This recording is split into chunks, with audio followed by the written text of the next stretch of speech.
नमस्ते बच्चों, कैसे हैं आप सब।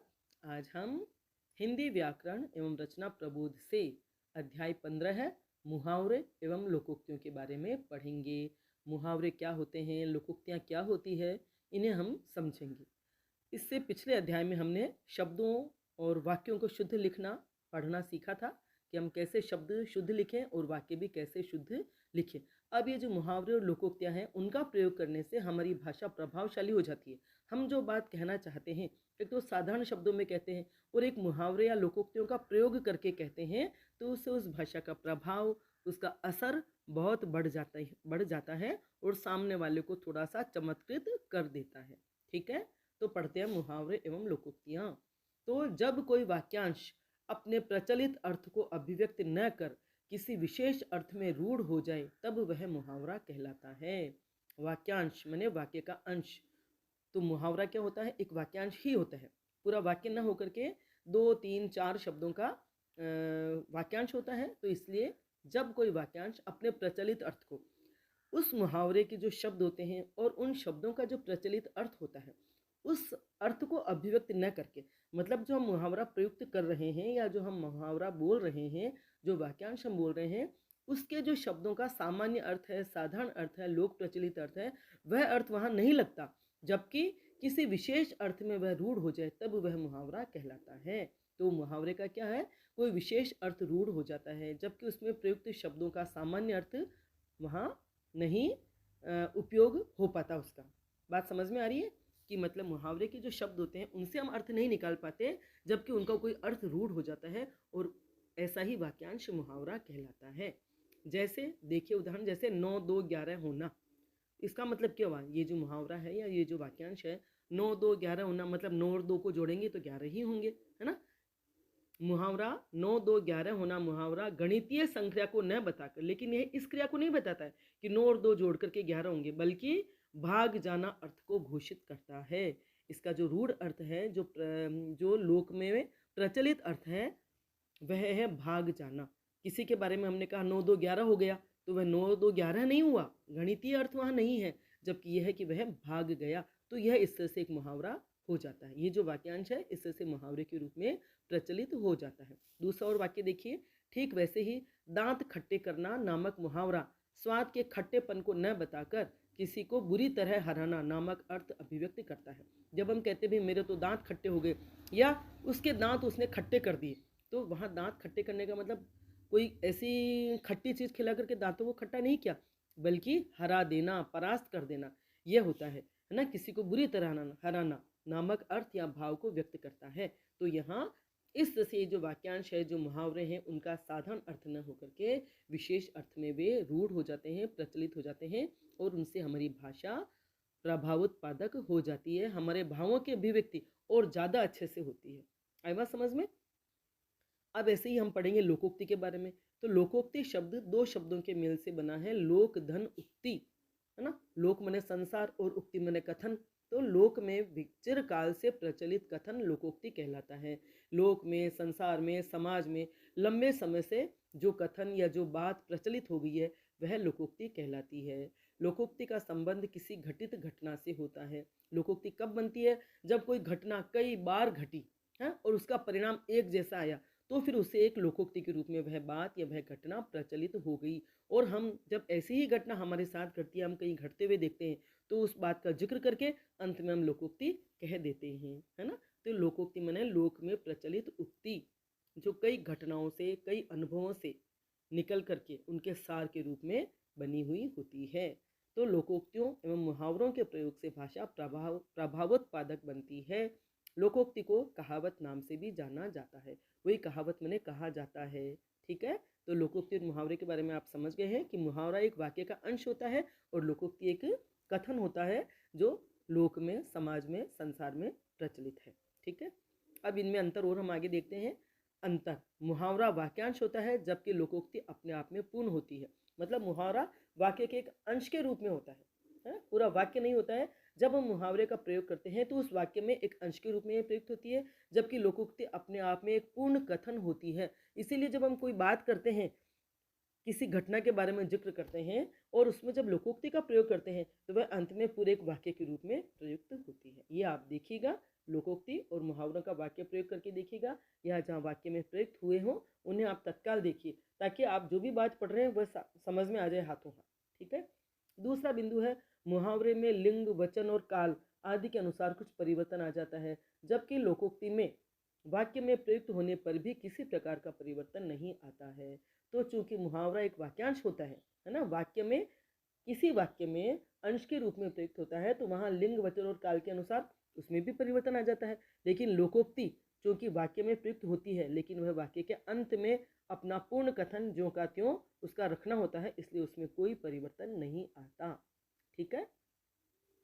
तीसरा बिंदु है, मुहावरे के अंत में साधारणतया क्रियासूचक शब्द जैसे करना, होना आदि प्रयुक्त होते हैं, जबकि लोकोक्ति में ऐसा नहीं होता है। बिल्कुल सही बात है कि मुहावरे के अंत में करना या होना ऐसे शब्द प्रयुक्त होते हैं क्योंकि वे वाक्य के एक अंश होते हैं इसलिए, लेकिन लोकोक्ति में ऐसा नहीं होता है। वह जिस रूप में लोकोक्ति कही जाती है या हम पढ़ते हैं, हम देखते हैं, वह उसी रूप में ज्यों की त्यों अंत में व्यक्त हो जाती है।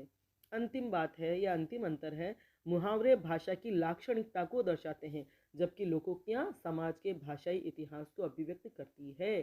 तो मुहावरे जो होते हैं वे भाषा की लाक्षणिकता को दर्शाते हैं, क्योंकि उनका लोक प्रचलित साधन अर्थ तो प्रयुक्त नहीं होता है, जबकि उसमें जो भीतर जो अर्थ लग रहा है ना, भीतर जो अर्थ रूढ़ हो गया है उस रूप में प्रयुक्त होता है। इसलिए मुहावरे की भाषा तो लाक्षणिकता को दिखाती है, जबकि लोकोक्ति की जो भाषा होती है वह जिस समय वो प्रचलित हुई या जिस समय जिन घटनाओं की वजह से लोकोक्ति प्रकाश में आई, वह उस समय के भाषा के इतिहास को दर्शाती है। जब हम लोकोक्तियाँ पढ़ेंगे तब भी आपको ये बात अच्छे से समझ में आ जाएगी, क्योंकि बरसों पहले ये घटी हुई थी, तो बरसों पहले के शब्द इस्तेमाल होते हैं। हम जो आज प्रयोग करते हैं उन शब्दों की जगह वे शब्द होते हैं, और उनको आप देख करके समझ जाएंगे कि लोकोक्तियाँ बहुत पुरानी हैं और घटनाओं का सार है, निचोड़ है। आई बात समझ में। अब हम कुछ मुहावरे भी पढ़ ही लेते हैं। पहला है अंक भरना। वैसे तो ये बात है कि मुहावरे में जो शब्द हैं उनका लोक प्रचलित अर्थ या साधारण या जो प्रचलित अर्थ होता है वह नहीं लगता है, लेकिन कई बार मुहावरे में अगर आप बुद्धि दौड़ाएं तो उन शब्दों से भाव या अर्थ थोड़ा निकाल सकते हैं। जैसे अंक भरना, इसका अर्थ है स्नेहपूर्वक गले मिलना। तो अंक का मतलब होता है गोद, और गोद होती है बाहों से बनती है ना, बाहें होती है साथ में। तो अंक भरना, किसी को हमने अंक में भर लिया तो स्नेहपूर्वक गले मिल गए, तो ना जैसे बाहों में भर लेना, तो स्नेहपूर्वक गले मिलना या स्नेहपूर्वक बाहों में भर लेना, यह अंक भरना का अर्थ होगा। आई बात समझ में। अंग अंग ढीला होना, बहुत थक जाना। तो थोड़ा थोड़ा अर्थ इसमें से निकल रहा है ना। आप थोड़ा सा, जब भी आपके सामने एकदम कोई नया मुहावरा या नई लोकोक्ति आ जाती है, मैं इसी उद्देश्य से कह रही हूँ कि कई बार हमने जितने भी पढ़े मुहावरे या लोकोक्तियाँ, लेकिन नहीं आती है, वह परीक्षा में नहीं आई। और जबकि होता क्या, अधिकांश बच्चे इनको पढ़ते ही नहीं हैं, व्याकरण को तो वो पढ़ते ही नहीं है और सोचते हैं एक एक नंबर के क्वेश्चन होंगे ऐसे लिख देंगे या पूछ लेंगे। लेकिन नहीं, हम प्रयास करें, पढ़ें, लेकिन फिर भी हमारे सामने अकस्मात कोई नई लोकोक्ति या नया मुहावरा आ गया तो थोड़ा उन शब्दों से भी अर्थ निकालने का प्रयास करें। जैसे अंग अंग ढीला होना, तो अंग अंग, अभी आप अनुभव से समझ सकते हैं कि भी अंग अंग कब ढीला हो जाता है, जब हम बहुत थक जाते हैं। तो आप इससे ये भाव और अर्थ निकाल सकते हैं और इसका प्रयोग कर सकते हैं कि बहुत थक जाना। अंगारे उगलना, इसका अर्थ हुआ क्रोध में कटु वचन कहना। अंगारे, अंगारे जलाते हैं, हमें बहुत तकलीफ देते हैं ना, तो क्रोध में कटु वचन कहना। जब क्रोध में कोई बहुत कड़वी बातें बोलता है, कड़वे शब्द बोलता है, जिससे सामने वाले का दिल छलनी हो जाता है, तो कहा जाता है कि वह तो अंगारे उगल रहा था, है ना, कि अंगारों से सामने वाले के दिल को, दिमाग को, उसके प्राण को, उसके आत्मा को जला रहा था। तो इससे इन मुहावरों का प्रयोग करने से हमारे जो भाव है और भी ज़्यादा प्रभावी हो जाते हैं, हमारे जो शब्द हैं वे और भी ज़्यादा प्रभावी हो जाते हैं, और इसीलिए मुहावरे का प्रयोग करते हैं। ठीक है। अंधा बनना, अंधा बनना, अंधा बनना, एक तो अंधा होता है मतलब उससे कुछ दिखाई नहीं देता, और एक आँख होते हुए भी कोई अंधा बनता है, मतलब दिखाई दे रहा है लेकिन वह देखना नहीं चाह रहा है या नज़रअंदाज कर रहा है, तब यह मुहावरा प्रयोग में लाया जाता है कि अंधा बन रहा है, जानते हुए भी ध्यान न देना। दिखाई दे रहा है लेकिन उससे आंखें बंद रख रहा है ना। हमारे सामने भ्रष्टाचार हो रहा है, बेईमानी हो रही है, काम चोरी हो रही है, लेकिन फिर भी हम देख करके अनदेखा करते हैं, तब कहते हैं अंधा बनना। ठीक है। अंधे की लाठी होना, अंधे व्यक्ति का सहारा होना, एकमात्र सहारा। अंधे की लाठी होना, इस मुहावरे का अर्थ है एकमात्र सहारा। तो अंधा व्यक्ति जो होता है वह किसके सहारे चल सकता है? लाठी के सहारे ना। तो इस मुहावरे से थोड़ा सा भाव व्यक्त हो रहा है कि अंधे की लाठी होना मतलब अंधा व्यक्ति अगर चलेगा और उसके साथ में थोड़ी सी लाठी का उसको सहारा मिल जाएगा, थोड़ा सा क्या लाठी ही उसका सहारा होगी, उसी से वह चल सकेगा, नहीं तो गिर पड़ जाएगा, किसी से टकरा भी जाएगा। नहीं तो लाठी से थोड़ा सा आगे पीछे आसपास का देख करके कि भी कहीं कुछ खड्डा या पत्थर वगैरह न है तो वह चल जाता है ना, वह चल जाता है। तो इसलिए अंधे की लाठी होने से आशय है एकमात्र सहारा होना। ठीक है। अंधेर खाता होना, सही हिसाब न होना।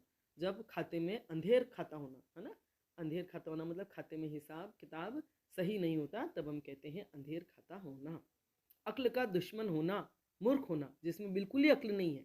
अक्ल का दुश्मन होना मतलब जिसमें बिल्कुल भी अक्ल नहीं है, साला अक्ल का दुश्मन ही है, तो उसे कहेंगे मतलब बहुत मूर्ख है, तब हम कहेंगे अक्ल का दुश्मन होना। अब अक्ल के घोड़े दौड़ाना, केवल कल्पनाएं करना।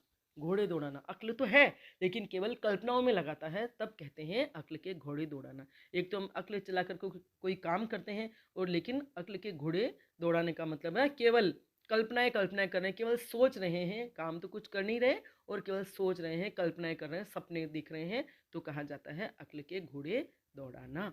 ठीक है, तो आज हम इतना ही पढ़ेंगे।